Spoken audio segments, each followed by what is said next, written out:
Ini ada kisah unik. Seorang anak perempuan meninggalkan bapaknya menikah, yang selalu teringat dengan bapaknya yang di desa, yang udah nenek-nenek, akhirnya terus kepikir oleh anak-anaknya. Dia pun menjadi depresi. Setelah bapaknya meninggal, dia masih tetap depresi. Pelajaran apa yang bisa kita petik dari sini? Bukan siapa yang ditinggalkan atau siapa yang meninggalkan. Itu kembali kepada pikiran kita. Mampu nggak kita menerima segala kehidupan ini? Oke sahabat Wake, sampai ketemu di perjalanan berikutnya.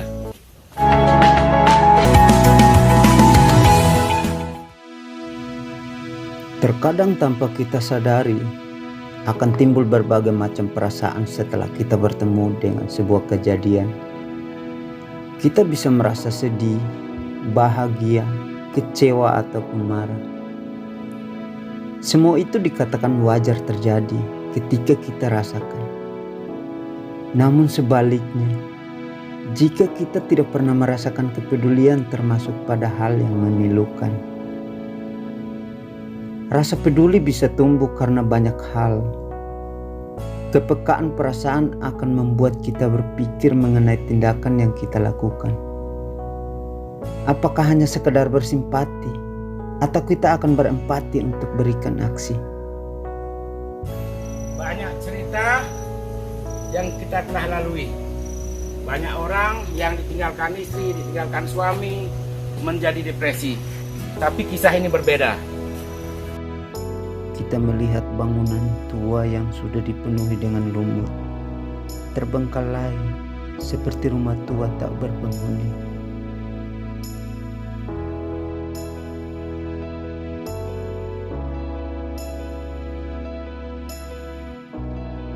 Ibu, kalau boleh tahu nama ibu siapa? Saya Swanten. Ibu sekarang ini sendiri di sini Bu, ya, di rumah ya? Sendiri. Itu udah berapa lama Ibu sendiri? Udah lama semenjak ibu saya meninggal. Ibu ingat tahun berapa itu? Nah, ingat. Nggak ingat. Ada sekitar 5 tahun atau Ada 5 tahun ya. Ada mungkin.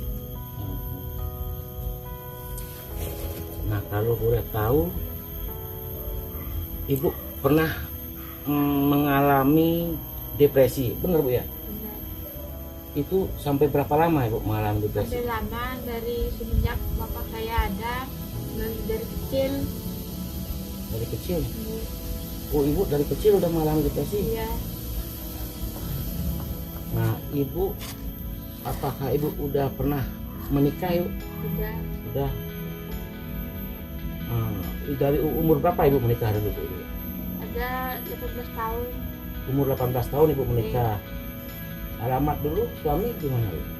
Suaminya Tabanan, tengah awan, Rambutan. Banyak tengah kawan Rambutan. Dulu bisa sekarang berarti Ibu udah berpisah ini? Sudah berpisah. Ibu bisa ceritakan kenapa Ibu bisa berpisah dengan suami Ibu? Karena suami saya nak ngobatin saya, nak diantar berobat, sampai saya kebingungan gitu. Jadi akhirnya nak diperhatikan sama teman saya. Ibu nggak diperhatikan sama Nggak. suami itu? Iya. Nggak diperhatikan gimana Bu itu Mas? Nggak perhatikan, maksudnya saya sakit tinggal gitu. Waktu itu kesibukan suami Ibu apa? Sibukan itu kebangunan. Itu berapa lama Ibu misalnya menjalin pernikahan, untuk menjalani pernikahan itu Bu? Udah 1 tahun. Oh 1 tahun, oh baru 1 tahun menikah. Ya.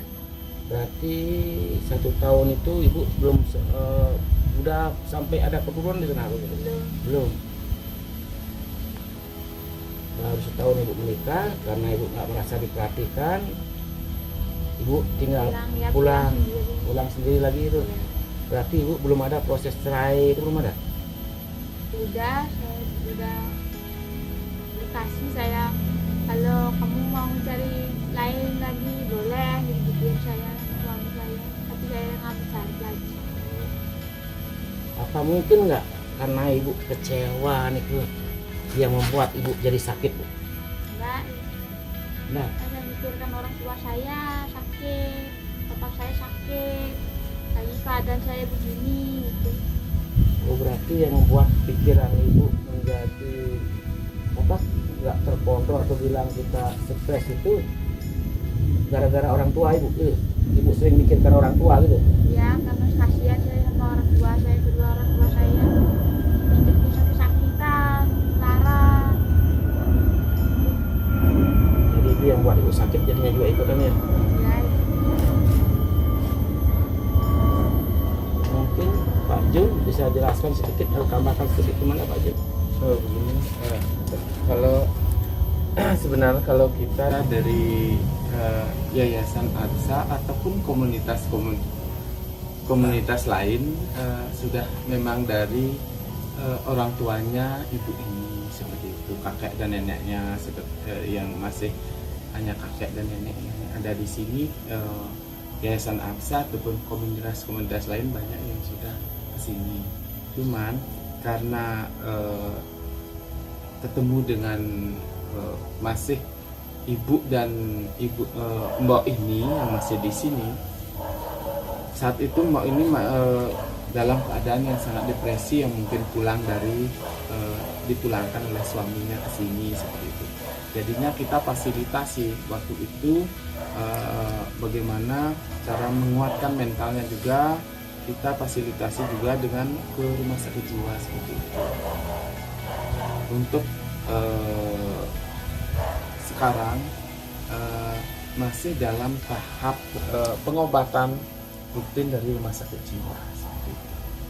Kalau untuk kebutuhan sehari-harinya memang si mbok ini bisanya hanya ya bersih-bersih seperti itu awalnya, dan untuk menghilangkan rasa jenuhnya saya juga sarankan agar pikirannya juga lebih fresh seperti itu. Jadi saya sarankan untuk membuat tangkih seperti itu, yang ini bahannya ya dari daun kelapa yang kemungkinan itu bisa dijual seperti itu. Dan itu kalau dari segi nilai ekonomi ya sangat minim sekali, tapi itu juga sangat membantu untuk merepres lah penyembuhan dari psikologisnya ini, yang memang dalam kategori di rumah sakit jiwa itu sudah tahap gangguan mental seperti itu. Sebenarnya Pak Jun ini sendiri adalah pendiri daripada Yayasan ABSA. Dia sebagai pendiri, pengelola, semualah diurus sama Pak Jun sendiri. Saya juga berterima kasih banyak kepada Pak Jun bahwa atas kepeduliannya kepada sesama. Udah terbukti banyak dari orang gila menjadi sehat itu udah berapa kali saya ketemu dengan, khususnya di Bangli ini yang baru saya telusuri, udah sekitar 3 orang yang saya kunjungi. Dan itu kebetulan kebanyakan bimbingan dan binaan dari Yayasan ABSA sendiri. Oke Pak Jun, kita lanjut lagi sekarang untuk masalah ibunya. Nah, apa aja yang udah pernah dilakukan dari Yayasan ABSA ini kepada ibu ini? Kalau kita dari masalah terapi kesehatannya untuk saya panggil Mbok ya, karena saya setiap kesini kita memang, kalau dulu masih dalam yang tahap gangguan mental yang masih akut, yang sudah didiagnosa di rumah sakit jiwa, kita memang pantau ke sini secara rutin dalam 3 hari. Setelah itu kalau sudah lebih baik seminggu, dan sekarang memang kita pantau dalam untuk sebulan, karena jika itu kalau bisa saya juga pernah mengikut ke rumah sakit jiwa. Kalau bisa kan memang dosisnya diturunkan. Semoga kedepannya tidak menggunakan obat itu lagi seperti itu. Saya juga ke sini sering membawa teman-teman dari tim ABSA itu, karena di kita juga ada yang namanya konselor psikolog seperti itu. Kita sering ke sini untuk sedikit menghibur dan menguatkan mentalnya seperti itu Pak. Nah, untuk lebihnya Pak, kan di Bali nih, terutama kemarin saya ketemu orang yang memperhatikan khusus orang gila nih ya. Khusus orang gila di Hanyar aja saya dengar kemarin ada 900 orang gila. Ada nggak trik-trik khusus itu Pak untuk menyembuhkan orang-orang gila ini Pak? Siapa tahu nanti di sahabat waktu ini ada keluarganya yang mengalami depresi dan sebagainya, bisa diterapkan di rumah masing-masing itu pada keluarga yang enggak. Jika itu di Yayasan Absa, memang kita sebagai umat beragama dan kita punya nilai-nilai kepercayaan di hal seperti itu, kita memang harus menyeimbangkan seperti itu, baik itu secara secara psikologis, secara logika, itu kita seimbangkan dengan penguatan mental dulu. Bagaimana kita melakukan pendekatan mentalnya, Pak? Kami setelah melakukan pendekatan mental itu sudah mentok, baru kita ke hal-hal yang bersifat keyakinan seperti itu. Kita selalu karena di Yayasan Absa itu kita memang punya tim yang memang bergerak dengan psikologi seperti itu. Ibu, dengan kesendirian ibu ini, yang jelas pasti yang namanya kita hidup pasti butuh makan gitu deh. Untuk memenuhi hidup kita dari makan, minum, biaya listrik, ya. Dari mana ibu dapatkan selama ini? Itu dibantu sama Gun juga. Jen yang membantu saya tiap hari. Jum, saya- Sesaat yang membutuhkan bantuan, Pak Jen sering kesini bantu saya. Hanya kadang orang tua saya, gitu. Pak Jen juga membantu, gitu. Sama teman-temannya. Nah, dengan kesendirian ini ibu pernah mengalami sakit gitu Bu? Karena di sini kan nggak ada siapa-siapa. Saya ini jarak dari jalan itu ataupun dari tetangga saya yakin hampir 100 meter. Kita teriak nggak ada yang tahu nih di sini. Nah, pernah nggak ibu mengalami sakit sendiri gitu, nggak ada yang pernah nggak ibu? Tapi ada kok adik saya yang ini tengok saya. Oh, ada dua adik. Ya, ada ditengok saya pas sakit. Adik ibu siapa namanya? Ketiani Dari mana dia tinggal sekarang? Di mana di dia? sana di utara. Udah Artinya menikah dia. udah menikah tapi tetap adik-adik juga rutin datang nengok nih ya. Tapi kadang-kadang juga 6 bulan sekali baru gitu. dia datang kalau galungan gitu. Karena dia juga ada Karena kesibukan. dia juga ada kesibukan ngurusin anak sekolah gitu, cari biayanya. Sama-sama miskin gitu. Biaya-biaya itu untuk beli obat itu dari Nggak siapa? ada biayanya. Oh, nggak ada biayanya? Dari pemerintah. Oh, dari pemerintah. Kita fasilitasi waktu itu Tolong. untuk gitu ya, mengkoordinasikan dengan pihak yang memang karena waktu awalnya itu pas memang mboknya ini lagi ngamuk-ngamuknya gitu, kita yang memfasilitasi untuk ke rumah sakit di badan, otomatis dari administrasi ataupun apa kita bilang, oh itu tanggungan dari pemerintah. Yang mohon pamit dulu dan semoga ibu lekas sembuh. Iya, Kita ada beras dan telur lah biar untuk hidup sehari-hari, nanti mungkin cukup buat seminggu sebulan itu ibu ya. Ini ada titipan dari teman-teman juga. iya.